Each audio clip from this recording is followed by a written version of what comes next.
Welcome to Meet Me for Coffee. I'm your host, Tanya D., holistic medium and subtle energy surgeon. Thanks for joining me for today's show, and I hope you have your beverage of choice, whether it's coffee, tea, or a little vino, if you know me. So today on my show, my guest is Amy Gillespie, and Amy has a unique way of looking at ancestralization. She's the author of The Lost Scribe, Forgotten Channel of the Ancients, along with 6 years in, I'm going to probably screw this one up, Mozambique. That sounded very French. You did it quite well. Mozambique. Okay. Yes. Perfect. Things I haven't told my mom. So along with having a silver medal award winner of the COVR, it's an award for visionary products of 2019 for My Eye magazine. So this brings us to the topic of Irigenetics, which she is the proud owner of, along with, we're going to get into the nitty and the gritty. So with that said, thanks for joining me, Amy, and thanks for being on my show. Thanks, Tanya. It's my pleasure to be here. I'm really excited to share this time with you. I'm super excited. So we're going to get into it anyway, but what is ancestral eye reading? What is Irigenetics? So what I do is I take a look at a macro photo of your eyes. I look at them up close and personal. And so I take a macro photo of your eyes, capturing just exactly where your eyes are at in that moment. And then really what I'm looking at is the treasure map your ancestors left you. I'm looking at what gifts, talents, abilities they loaded you up with. What did you start your life with? Those things that kind of call to you, like some ancient practice or some location where you're like, gosh, I feel such an affinity for the French, but I don't know why, or whatever the case is. And it's really those ancestral threads kind of tugging at you. And we're just gifted at birth with this beautiful discovery map in our eyes. And so that's pretty much what I'm doing. It's reading that map, reading that treasure map of what you got. So what's the difference between Irigenetics and Iridology? Okay, so I'm Irigenics. I have my little tree here. And it's looking at that family tree patterns. Iridology typically looks at health and health patterns. They're using the eye. So if you think of a map, you think there's like a geographical map, there's a street map, there's an elevation map, there's a geological map. They're all maps with different information, but the same piece of land. And they don't fight with each other. They just bring to your attention different aspects. And that's really the difference between Irigenics and Iridology. Irigenics is looking at the whole ancestral patterning as it shows up in the eyes and how much information we can gain about our ancestors, including sometimes their images show up in our eyes. And so that's quite different from where Iridology is looking at health. So if I give one example, in Iridology, a lot of times they may say that marking at 6 o'clock in the eyes has to do with the kidneys. In my world, a marking at 6 o'clock is a gift for writing. And if it's in the left eye, it's creative, children's writing, poetry, more of the right brain kind of writing, spiritual writing, the people who channel messages, all in the left eye, 6 o'clock. The right eye is the technical writing, the business, the science and math, as well as signature contractual documents, places we put our name and either been really glad about it or for the rest of our lives said, why did I sign that? Fascinating. So how did you get started in this? Well, as you said, I wrote the book, 6 Years in Mozambique, Things I Haven't Told Mom. And when I was in Mozambique, I was doing survival skills training for children, for orphans. And when I came back to the States, I wanted to continue doing survival skills training for kids. And I thought, well, what do American kids need to survive? What's their critical point? Where are they having trouble? And it really came to me that suicide, as well as self-destructive behaviors that lead to things like suicide, are really one of the biggest challenges facing our kids.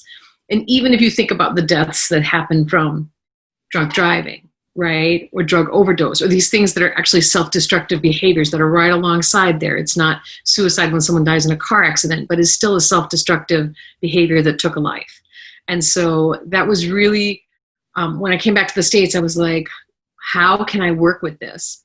And I took a class with a man on his program called Mastery Systems, all about how we use our language and how we manifest things in our lives.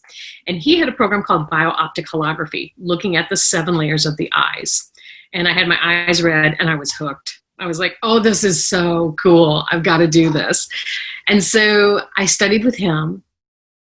And I just felt like there was something missing. And I studied with at least 4 people.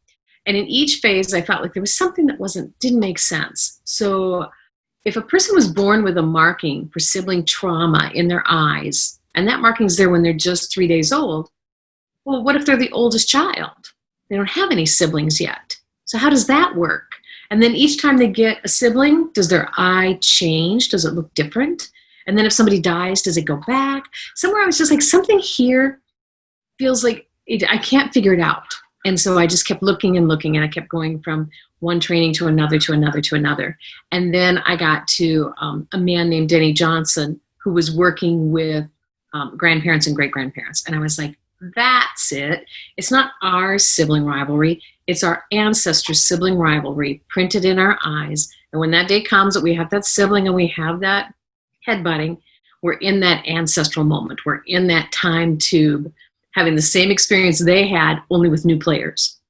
And so that's kind of where Irigenics was born. And so it's been a phenomenal journey. And then as I kept doing it, as I kept reading eyes and looking at more and more eyes, when I was in Colorado, I was working with Boys and Girls Club and some social workers. And I think, gosh, that looks kind of like a kid petting a horse, or that looks kind of like an old man with a French Legionnaire's hat on. And I think, like looking at the clouds, right? And I think, well, that's just so strange. Well, then I got a few images that were so clear, there was no missing. There are actually images of our ancestors that show up in our eyes. And to the point where I've had people actually pull out a photograph and be like, that's my great-grandfather. That's who I'm named after. And so then it kind of took on its whole new direction and whole new life. Expansion, I should say. Its whole new expansion. So I'm sure everyone's curious. What do you mean by your ancestors are in your eyes? Well, what do you say we show them a couple images? That might be the easiest way to explain. Okay, so I'm having a busy desktop moment. But this is an image that I took in Charleston last year. And you may notice what looks like a man's face over here. Here's his forehead. Here's his eyebrows and glasses, his nose. He's got a mustache. And down here, his chin. And if you actually look at it closer, let me see if it'll let me zoom in just a bit. There's a bit of a shadow here on the side of his nose. And if you look at it, it's actually a man with a dark jacket, white slacks, and he's got dark shoes on, and he's walking that direction as if he's walking past the man in front. Right. Now this image, this is, as you can see, I took this just from the back of my camera, because what I've noticed as I began really working with these images is your cell phone has a very high resolution screen and it's very small. So if I take a picture of your whole body, you're showing up your whole body in that little 2-inch window on your cell phone, 2-inch by 4-inch or whatever it is, that little screen. But if you take this to a 16-inch computer, now it gets a bit pixelated. Now it gets more difficult to see. And so the big part of Irigenics is really capturing the image so that we can look at it together. Because I never want to be that person who's looking at you and going, oh, here in your right eye, you've got this little mark, this thing here.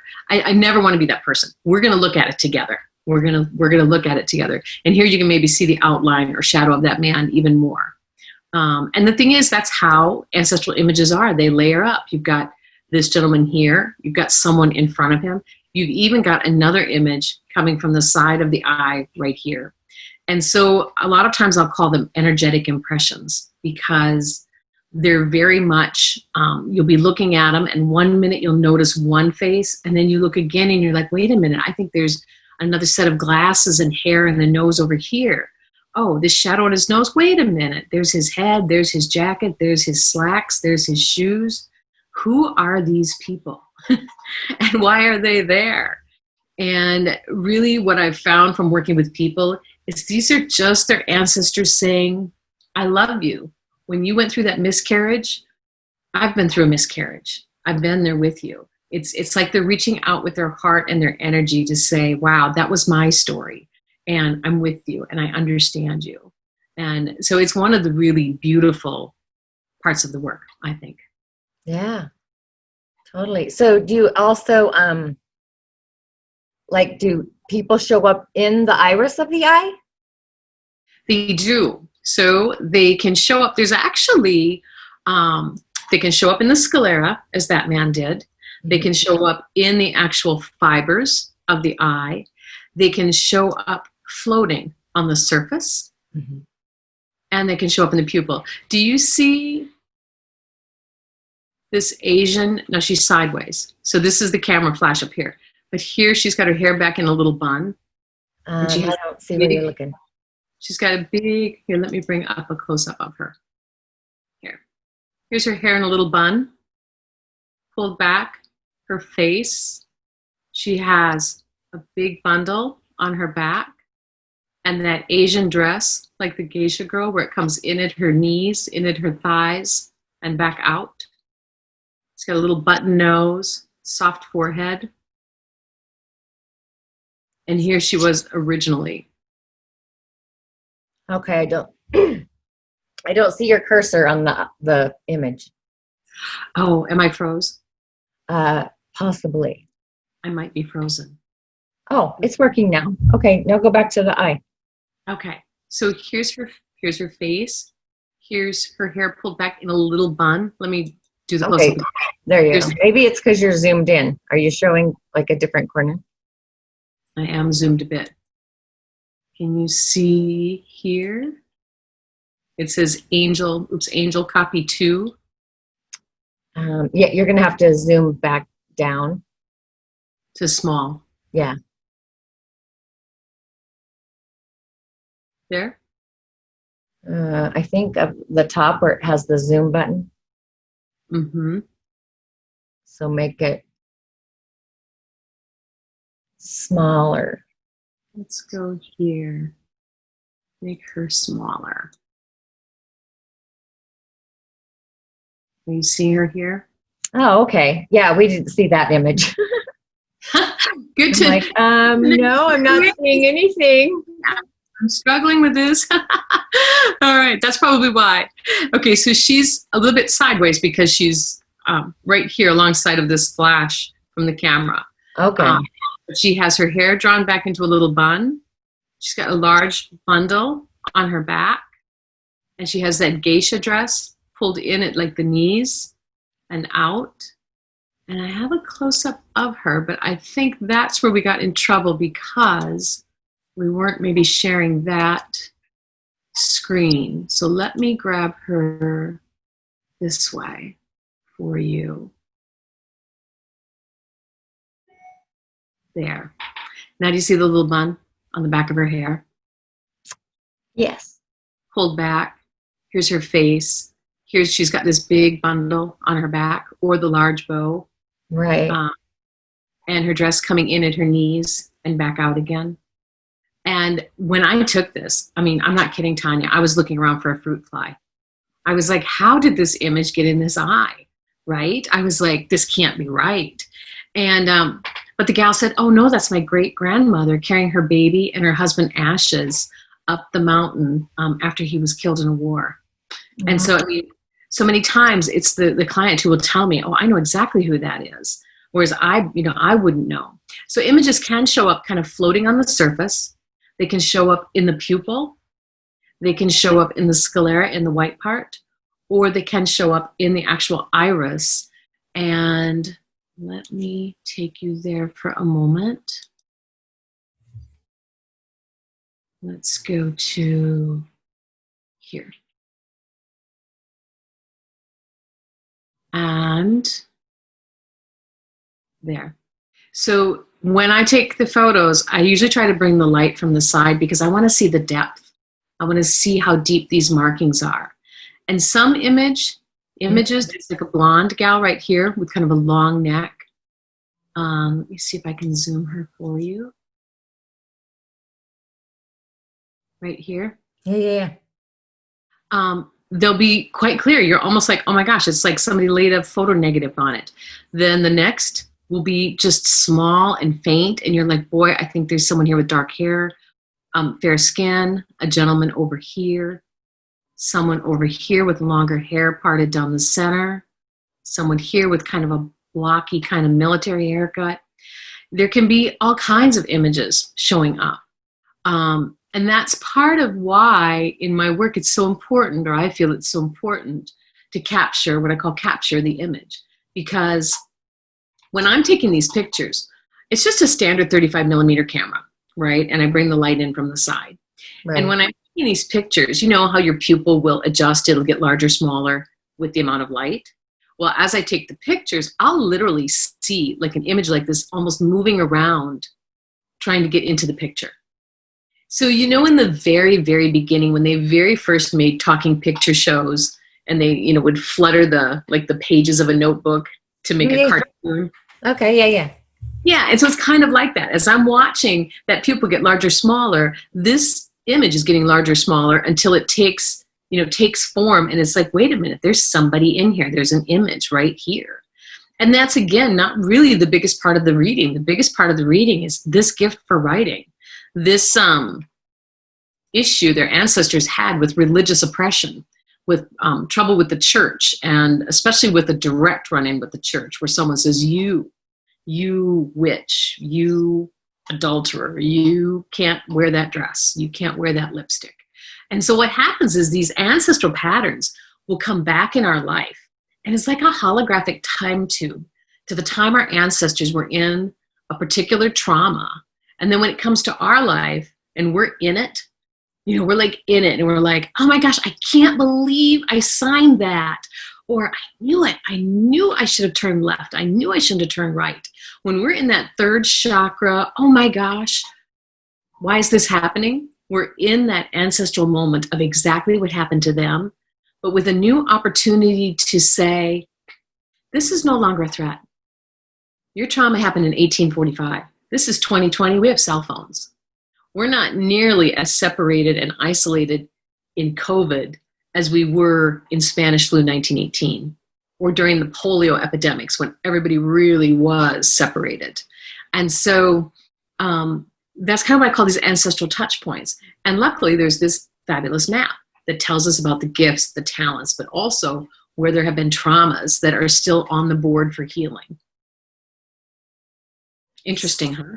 Yeah. So, so what does a reading look like? Like, do you help people, assist them in clearing their ancestral lineage, or do you more focus on getting them on their life path? Like you said, this person should be a writer.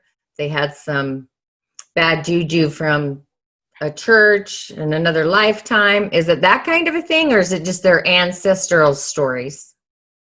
So that's a really great question. I like how you framed that. So when I'm working with children, first off with children is about their gifts and talents. But also many people have rings in their eyes. Do we still have my blue up? We do, don't we?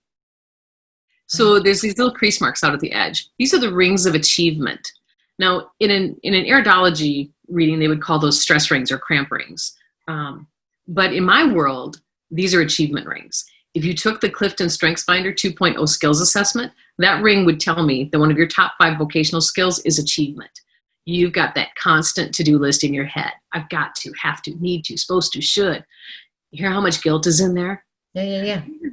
These are people who love to check things off their list. But the problem is they got this big head chatter going on the whole time of guilt. A to-do list looks like gas, groceries, laundry. There's no emotion. You just check it off. You're not beating yourself up. This has a lot of self-beating in it. And so I'll work with people on that. Patterns, again, like children who have a pattern in not being heard, not being listened to. You know, you hear 2 sisters and the one's screaming, "You never listen to me." When I work with children with that, I'll say, well, did you ask for permission? What? Permission? Yeah, you know, did you say, can you listen to me for a minute? I have something I want to tell you. No. So it's helping with kids. I really work with helping getting them out of that trauma and drama, especially because their parents' experience of the pregnancy shows up in the eyes. Ah. And this sometimes leads to a whole bunch of trauma. This is where one example is military babies. A baby who is conceived on military furlough, right? Where in the morning you're like, oh my gosh, I hope you were using birth control. Or, oh my gosh, I hope we're not pregnant. I'm about to be stationed in who knows where, and I hope you're not pregnant. And what happens is that kind of imprints on the infant, on the fetus, as a feeling of not being wanted. And so when you see these kids who can't hear I love you from their parents are like, I love you, Susie.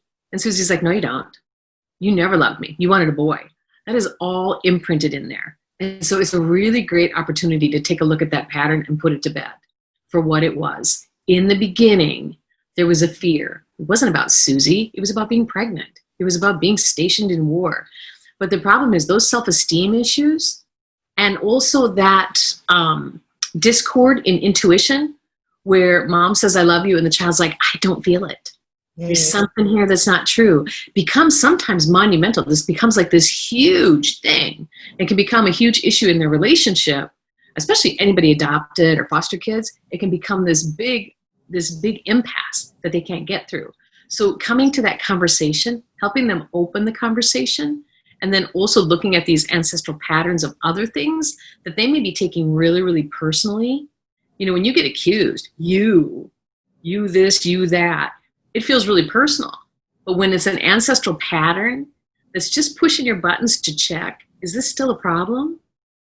Then it's easier to work around it and go, wait a minute, I don't need to engage this pattern today. I don't need to engage this pattern in my life. I don't need to engage this pattern. And so it's just really giving people self-discovery tools of how to work through when these traumas come up and spot them as ancestral, and then evaluate, put up the scales. Is this still a threat in 2020, or is there a new way? So for me, when COVID hit, like the first day that COVID was crazy, like March 7th, March 10th, when everybody was like, shut it down, you know, all the stores and everything went out. That was the first day I was out shopping for my wedding dress. I was like, oh, I can't. I got turned away by 4 stores. I'm like, I wonder which of my ancestors couldn't get a wedding dress because of some crazy reason. And I ordered one online. Checked my measurements, ordered it. Like, I'm not engaging this. This is not whatever time they had this issue. It's a new world. And we don't have to keep feeding these patterns with a lot of hype and a lot of energy and a lot of trauma. So, how long does a session take? How do people go about booking an appointment? So, I work at a lot of expos and metaphysical shows, even now during COVID. But really, a person can take their own eye photos. On YouTube, I have a video called How to Take an Awesome Eye Photo. And it's, let me go ahead and turn this off so we can go back to real life. And so it's where they can actually have a friend help them take their pictures and send their pictures in for an eye reading. So I have 2 ways of doing readings. One is called the Mini-Me video. It's a dedicated video where I put your eyes up on the screen, your pictures of your eyes, and I'm going all the way around your left and all the way around your right, pulling up, looking at the images, looking at the ancestral patterns, looking at the gifts, the talents, the traumas, all those pieces. They usually last about maybe 45 minutes. And then I send that to you, and it's a dedicated download that is yours to keep. So it's like your own little YouTube video of you, your eyes, and your ancestors. And it's one of my favorites because you may not see the images right away, just like we were showing, the man, and then when the screen's too big, it's like, do I see a guy there? Do I see a bird? What am I looking at? But maybe 3 weeks from now, when you look at those pictures again, you'll be like, oh my gosh, there's a nurse at 2:00 in my eye. I never saw that before. So I try to highlight and pull up everything so that at whatever point you're going through something in your life, all of a sudden some image will just, even though it's been there the whole time, it'll just all of a sudden be like right in front of you, and you'll be like, where did that baby come from? I don't remember seeing that before. And so for me, it's a tool. It's your access point. So that's the Mini-Me videos. The other is my iMag, which, as you mentioned, it won the cover award, the Coalition of Visionary Resources in Denver last year at the International New Age Trade Show. And it's a 36-page print report of you, your eyes, and your ancestors. So I'm clipping the images and making a print download for you PDF file that is yours to keep forever. And then I do the all ancestral, which is both. You get the video and the mag. And so I kind of like doing those because I'll tell people, watch your video, and then I'll wait to do your mag for about a week after your video. And if you have like some questions or something like, wow, I saw this guy with this, walking across the side of my eye in there, and can you tell me anything more about him? Or, wow, there's that really big mark at 6 o'clock, and I'm wondering what that's about. So that gives you a chance for me to personalize it even more. I mean, it's a custom report, but we could read, 250 things in your eyes, right? I mean, I'll run out of time before I run out of eye. And so it's like, if there's something special that you're like, I really want to know about this, or I really feel like we have this old ancestral pattern in my family that is just, somebody's always getting into the inheritance.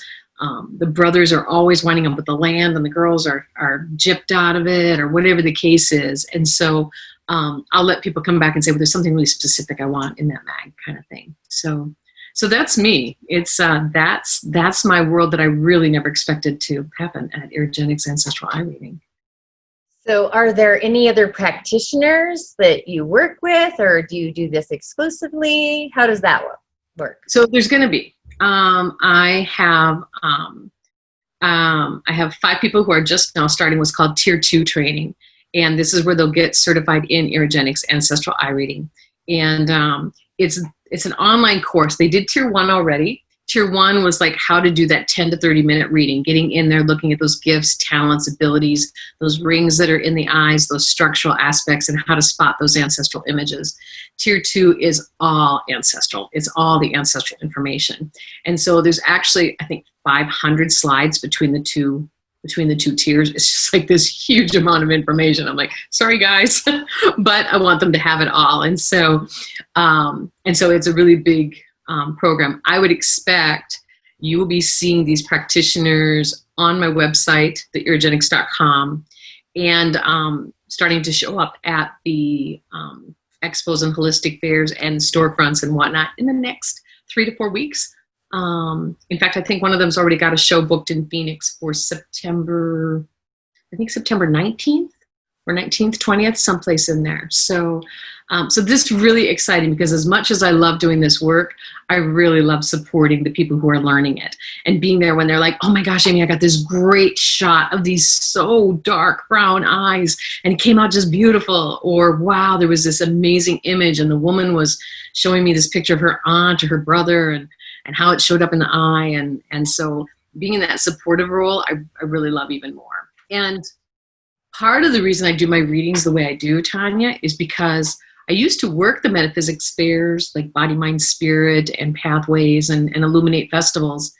And there's maybe 300 people at that show, but I can only see so many. And then you know how it is when you get a reading at one of these shows. You walk away remembering 3 things. And in my case, we're looking at a visual of an eye. So even if you're recording, you get home and you're like, was that my right eye? Was that at 2 o'clock? Which one was that?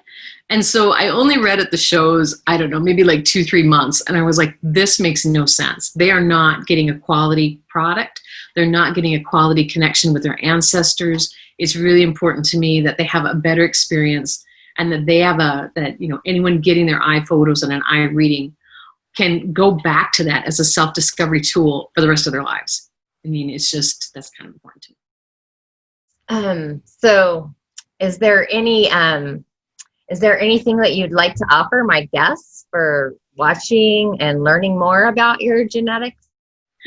Yes. So there's a couple things. One, if they type in, the https://irigenics.com, go to the website. But if they do irigenics.com/iquiz, EYEQUIZ/, then it gives them a free quiz for their intuitive profile, and they can get a 6-page free download of, what kind of shamanic or intuitive abilities they've gained from their ancestral line. It's just kind of a fun quiz. But yes, if they contact me at probably easiest is just irigenics@gmail.com or through my website. I would certainly offer a $10 discount promo rate for doing eye readings since they've met me for coffee, right? And met you for coffee or vino or water or whatever. Yeah, absolutely. That is awesome. And is there anything else you'd like to share with my audience? The only thing is, when it comes to ancestral touch points, you know, the eyes are magnificent, right? I mean, you saw it. They're beautiful. The detail in there is just amazing. But if you're having a drama, if there's something weird, unique, odd, bizarre going on in your life, you can just about bet it's ancestral. And so just look at that pattern and try to think, how would your ancestors have been in the same place? And get to that point of understanding and just love on your ancestors. As Americans, we might know 2 or 3 generations. We don't really spend a lot of time in honoring our ancestors. I just find as we start kind of embracing them, everything starts shifting. All of a sudden, people who haven't talked to us in years start talking. They're like best friends. All of a sudden, situations that have been going on forever shift. As you kind of reach out and touch them, you'll find that things just start changing in your life. But watch for those touch points because you can do that healing work even without an eye photo. Much as I love taking eye photos, you can still do that work yourself. You can still look at, there's something weird going on here. How can I not try on a wedding dress today? I mean, if it's just bizarre and you're about to go home and tell everybody about it, it's ancestral. Absolutely. Yeah, I totally understand the ancestral world as well. So thanks for joining me today, Amy. I'll be sure to have all the links in the show notes. And with that said, ashe. Ashe. Thank you so much, Tanya. Hey, you're welcome.